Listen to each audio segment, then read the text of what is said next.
All right guys all right आयो तर सन्चै होला म पनि सन्चै छु। बिहानै उठेर फ्रेस भएर कालो चिया खाएँ र खेततिर लागेँ।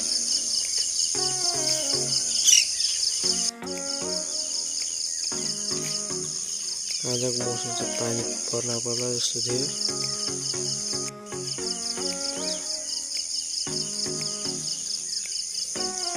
मेरो खेत जाने बाटो हो।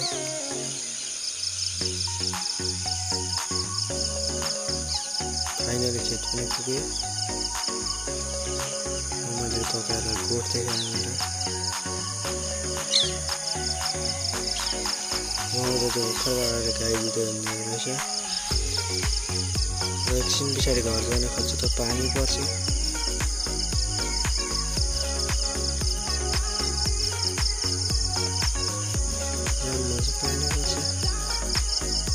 एकछिन पछाडि फेरि पानी पर्दा पर्दा घाम पनि लाग्यो।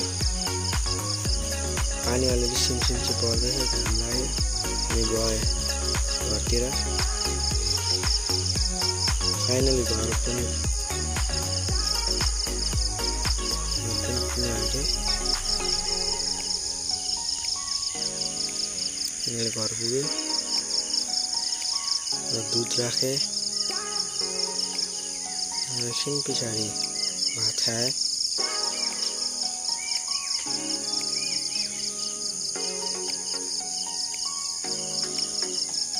भात खाइसकेर ब्रस गरेँ।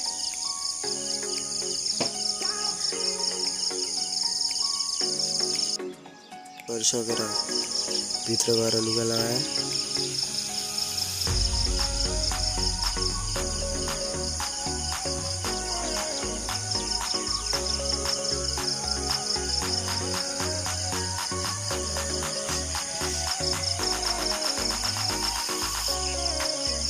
लुगा पनि लगाइसक्यो। अब जुत्ता लगाउँछु।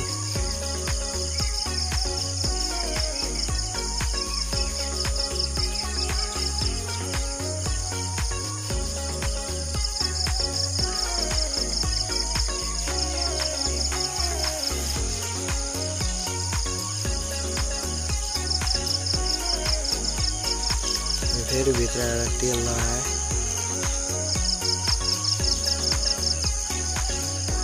टोटल त्यति साह्रो लामो त छैन, त्यो अनि तेल लगाउँछु। ब्याग बोकेर स्कुल गएँ।